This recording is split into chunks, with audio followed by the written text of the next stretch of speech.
নমস্কার বন্ধুরা, আমি আজ এসে পড়েছি দশরূপে দশভুজার পরের পর্ব নিয়ে। আজ আমি একটি রেসিপি নিয়ে চলে এসেছি তোমাদের সামনে। এটা হচ্ছে মালপোয়া রেসিপি। বাঙালি এবং নন বেঙ্গলি সবার মধ্যে এই সুইট ডিশ হিসেবে এই মালপোয়া খুব জনপ্রিয়। তোমরা হয়তো বলতে পারো যে এটা এমন কি জিনিস, মালপোয়া তো মোটামুটি সবাই বানাতে জানে, কিন্তু না, এক এক জায়গার মালপোয়া এক এক ধরনের হয়। যেমন আমার মা হচ্ছে বাংলাদেশের ঢাকা জেলা, তো ওখানে আবার চাল গুঁড়ো দিয়ে মালপোয়া হয়, এখানে ময়দা দিয়ে মালপোয়া হয়, এবং মালপোয়ার নানা রকম জিনিসপত্র দিয়ে এক একজন এক একভাবে করে।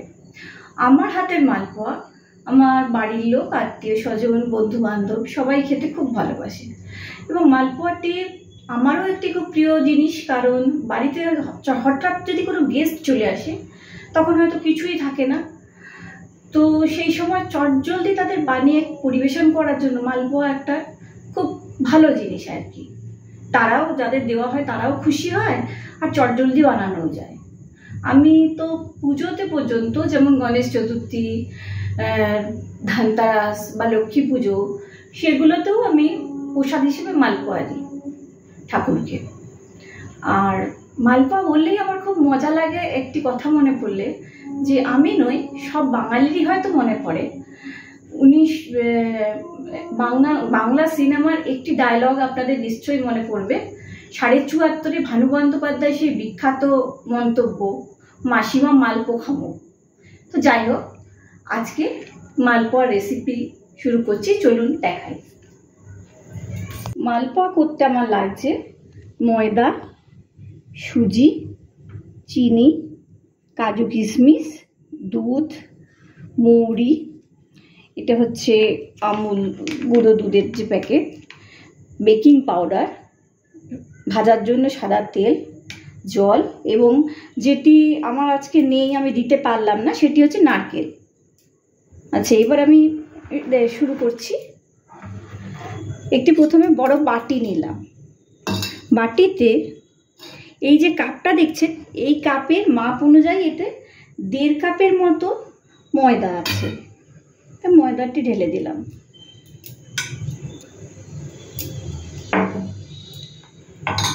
হাফ কাপ সুজি রয়েছে।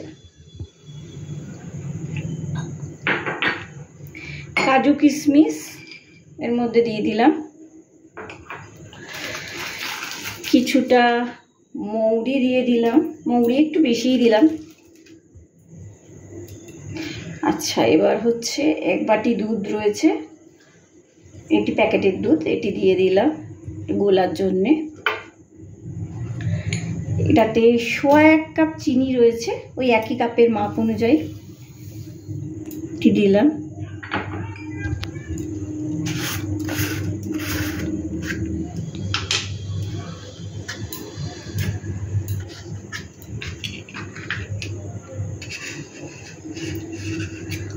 ওয়ান-ফোর্থ চামচ বেকিং পাউডার,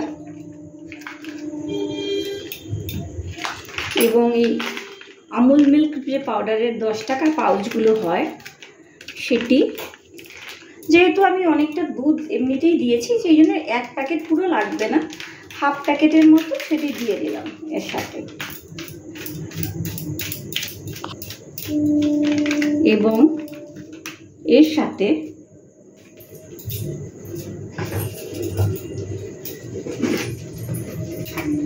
দিলাম 1 চিমটে নুন।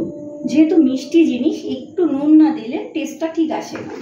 তবে হ্যাঁ, যদি ঠাকুরের প্রসাদের জন্য করা হয় তখন নুনটা দেওয়াই ভালো, কারণ আমরা তো প্রসাদে সাধারণত নুন দিয়ে করি না, বলে যে ব্রাহ্মণরা ছাড়া নুন দিয়ে নাকি ঠাকুরের ভোগ করতে পারে না। আচ্ছা, এবার এগুলো সব মিলিয়ে নেবো একসাথে। যা দুধ দিয়েছি তাতে তো হবে না, এতে জল লাগবে। তবে নারকেলটা নেই বলে আমি এটা খুব মিস করছি, কারণ মালপোয়া একটু নারকেল না হলে আমার ঠিক ভালো লাগে না। এবার এটাকে ভালো করে মিক্স করতে হবে।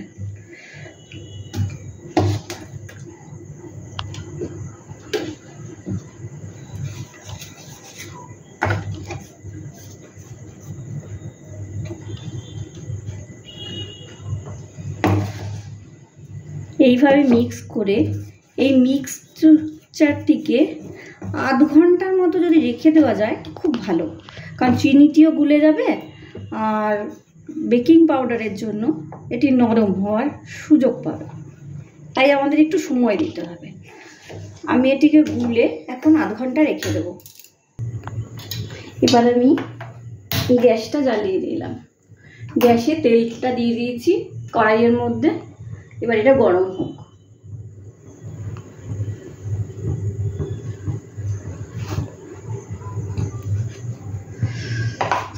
তেলটাকে ভালো করে গরম হতে হবে, আর এটাকে ঘাঁটতে থাকি ততক্ষণ আরো ভালো করে মিশবে। তেলটা ভালো গরম হওয়া দরকার। দেখি একটু আর একটু গরম হবে।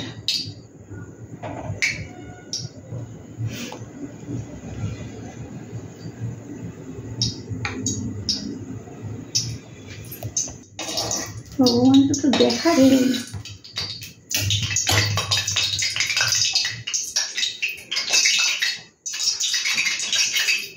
তেলটা এবার গরম হয়ে গেছে। এবার এতে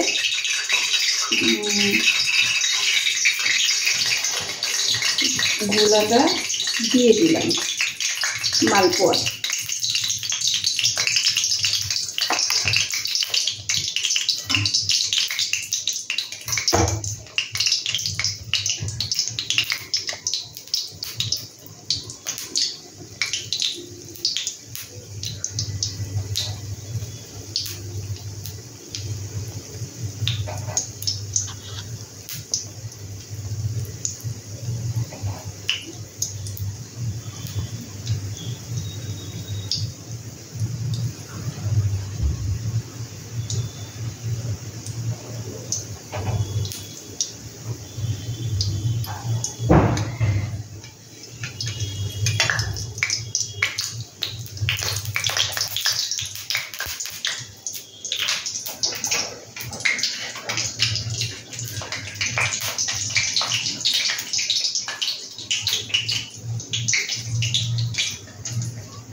হ্যাঁ, এবার এটা উল্টে দিয়েছি।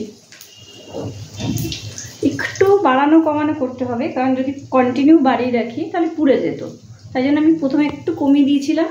একটু টাইম লাগবে হয়তো, কিন্তু একটু ধরে ধরে ভাজলেই ভালো হয়, নাহলে পুড়ে যাবে, ভেতরটা কাঁচা কাঁচা রয়ে যাবে, বাইরেটা পুড়ে কালো হয়ে যাবে।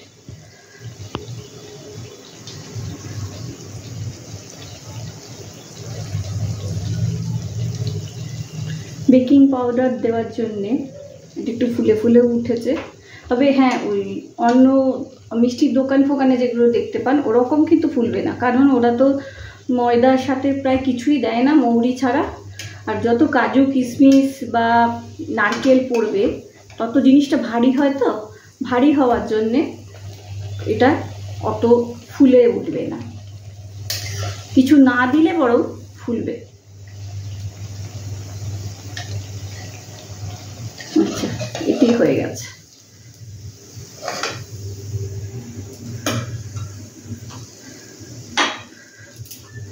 এবার আমরা আরেকটা দিয়ে দিচ্ছি।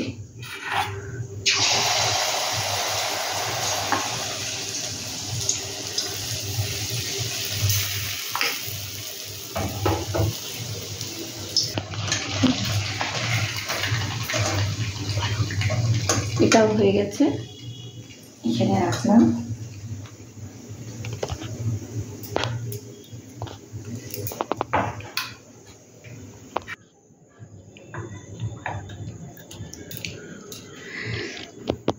এই হয়ে গেছে মালপোয়া তৈরি।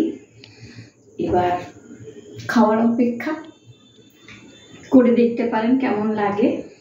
এক একজন তো এক একভাবে করেন, আমার মতো করে দেখতে পারেন কেমন লাগে। আর এই মালপোয়া যখনই করি, আমার হাতের মালপোয়া আমার মা আর আমার এক মাসি শাশুড়ি আছে, খুব ভালোবাসে। আর সব থেকে বেশি ভালোবাসে যে সেটা হচ্ছে আমার এক খুড়তুতো বোন আছে, আমার ওই বোনের নাম হচ্ছে মাম্পি। ও মালপোয়া দেখলেই ওর মাথা খারাপ হয়ে যায়। যখনই ফোন করে আমাকে খুব দুঃখ করে বলে, বদ্দি তোমার হাতের মালপোয়া মিস করছি, তোর এই মালপোয়া যখনই বানায় আমার ওর কথা ভীষণ মনে পড়ে। যাই হোক মাম্পি, যদি দেখিস তাহলে এটা তোর জন্যে। আচ্ছা বন্ধুরা, চলি আজকের মতো, পরে আবার অন্যদিন আসবো অন্য কিছু নিয়ে। টাটা।